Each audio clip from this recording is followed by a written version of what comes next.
What up, y'all? This is Tracy and Matt from Squish, and today we're going to be talking about the 1941 Universal Monster classic, The Wolfman. Oh.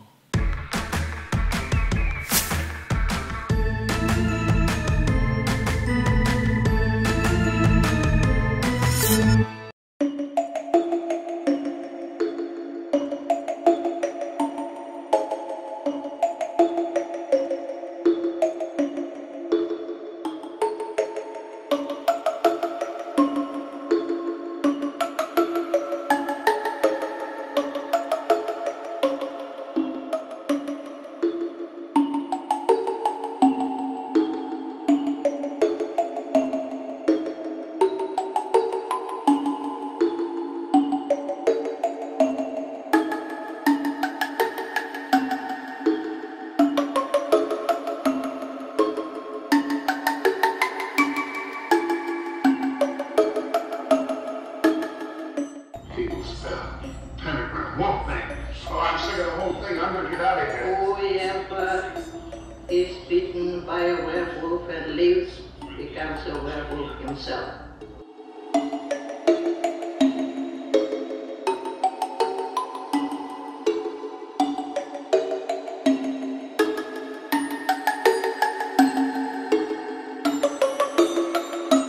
So today we are talking about my personal favorite Universal monster, and that is the Wolfman. She likes hairy men. To summarize, the Wolfman is about Larry Talbot, who comes back home because his brother recently died in an unfortunate hunting accident. And naturally, his dad is like all sassy with him because he hasn't been there forever. They're rich. They got the money. So all this estate is going to be his. So his dad's all, you know, sassy with him about it, with his little short self. Because it's not very believable that Lon Chaney came from that man. Yeah. But you know. Big, tall, obviously can look at him and tell that he's a drunk, versus very short, angry little man. Once he comes back home, he, you know, is out with the girl that he likes, and only after he creeps at her through a telescope in the most creepiest of creep ways. And then somehow she's still like, yeah, I guess I'll date you, because I guess that's just persistence, boys. Persistence. It works sometimes. So while he's taking her out, they go to see like the gypsies, do fortune telling and performances out in the woods, in the forest. And during this, he gets bit by a wolf and becomes a werewolf himself. What's interesting is that the wolf that bites him is none other than Lon Chaney's pet German Shepherd. Yeah, it's a German Shepherd. What was the name again? Moose. Moose. You did good, Moose. You did good.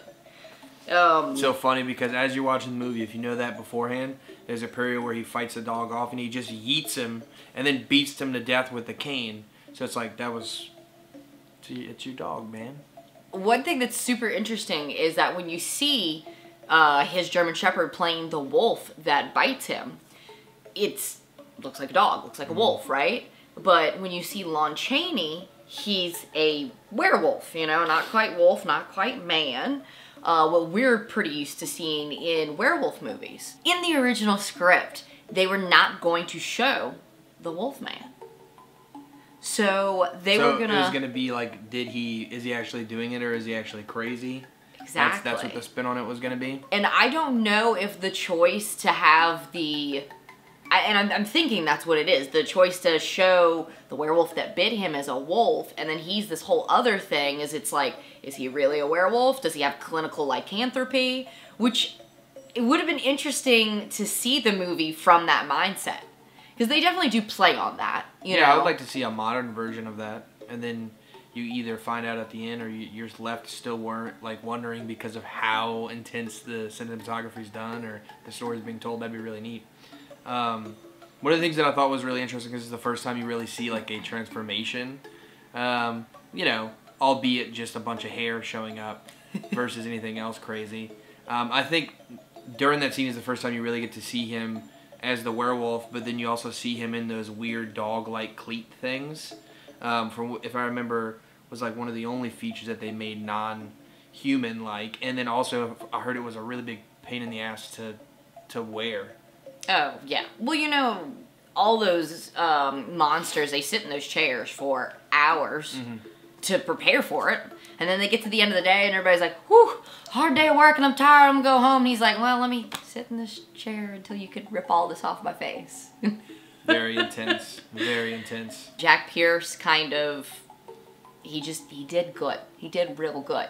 I mean, I don't know if I'd say it's as iconic as Frankenstein, but he did real good, kid. Speaking of the dog who bit your boy and turned him into the wolf, that's actually Bela Lugosi. Bela Lugosi wanted the part for Wolfman really, really bad, and for whatever reason, didn't get it. But anyway, he's still got a role in the movie. So he plays the son of the gypsy, who also is the werewolf that bites you, man.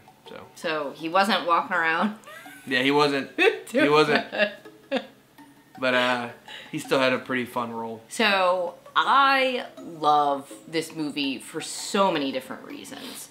But I think one of the reasons that this one sticks out to me the most, besides the fact that it's werewolves, the scenery, the sets, specifically the forest, you know, with the fog rolling over it. That is definitely some of the coolest parts about this movie, is all of the scenes in the woods with the fog. And the fact that everything's black and white just makes it even more creepy. And it was supposedly one of the biggest sets built at Universal at that time. Apparently it took up like one of their entire, like the largest... Backlot. Oh my god, I was like, what do you call that? The thing where they do the Soundstage, film. backlot, one of the two. Another thing that I really like about this movie is I love the chemistry between Gwen and Larry. Which is weird because they actually hated each other on set. They pull it off though. They're good actors because watching the movie you can't tell. Like they really look like they're like got something going on. But Lon Chaney Jr. was a notorious drunk and he vandalized the set. And as punishment, he lost his dressing room. They gave it to Evelyn Ankers, who played Gwen Conliffe, and he was really mad about that. So the entire filming, like the whole time, he was just pranking her. Like in full Wolfman makeup, just going up to her, just ah! I don't know. I don't know enough about this guy, but he sounds like he sucks. He had a hard life. Okay, cue the sad music, because Lon Chaney Jr. had a sad life. He had a dad that was like super iconic. Like people knew Lon Chaney Sr. for like all these like Hunchback of Notre Dame and Phantom of the Opera, and he didn't want his son to be an actor. He was like, no, you're not doing it because it's a sad life. Straight up like left him like at some foster home or something. He bounced around. Oh wow, and I didn't know any of that. He like fought to be an actor even though his dad was like, no bro, don't do it, look, no, and he did it, and then it kind of went downhill. But he did some good stuff in the meantime. The guy who wrote the script, Kurt Sidmack, I don't know if I'm saying that right, so I'll just spell that here so you can look at it. But interestingly enough, he was influenced by his time in Nazi Germany. Oh, conspiracy theories. They did tests on everyone. But, you know, he experienced this whole, like, experiencing something super traumatic and having to run away, flee from his life of what he knew. So that kind of paralleled the story, but he also saw that from a perspective of like the Wolfman with the Nazi soldiers, who are these, you know, ordinary people that were turned into these vicious killers, and they saw their next victim because of a star appearing on them. In the movie, the pentagram appears on the victim's hand, and, you know, the Jewish star, and I was like, what? So another fun fact is that there is a hidden gem in a trailer that never actually made the final cut of the movie where the Wolfman gets in a fight with a bear. But the reason that they use it is because the bear actually gets loose and then chases Evelyn like wild. I would love to see that footage. Right? I just feel bad for this poor woman that like got pranked constantly on set. She got chased by a bear. Apparently she fainted in the fog that they used in the forest, because you know women just fainted all the time back then. What was that? Because of corsets? It had to be corsets? Had to be Maybe. corsets. Had to be corsets. I don't know. Yeah, everybody was trying to get them little waists, so I don't know, they wore ridiculous stuff. But yeah, this movie, I love it. I love it. I love it. Everything. The werewolves, the scenes, like, they're just beautiful. And what's cool is the score. I know you said you appreciated that. Yeah, watching this movie, like, since we watched the other two, I enjoy this one a lot more because it's more modern, so you actually have score in the movie, which I'm a musician, so I think music adds so much more to the story, helps tell it, helps invoke emotion, and I just feel like the dialogue and everything is like more modern cinema by the time you get to these movies, and I really, really enjoy them. I love this movie. It's very good. Well, specifically the scene, which kind of goes along with the whole, where they were writing the whole plot before, where it was like, is he crazy? Is he actually a werewolf? But they show him, I think it's like right before his first transformation, and it kind of like zones out, and it shows all these flashes of things that have happened to him, the bite, and this, and that, and then it shows him like, almost like a POV of him attacking Evelyn, and they've got the scores like going nuts, and you're like nervous, you're like, I don't know what's happening. But it gets you.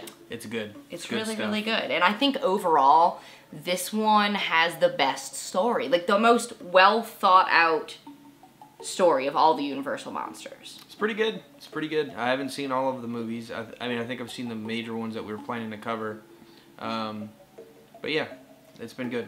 I think a big part of it, too, was Lon Chaney loved this character. Loved this character.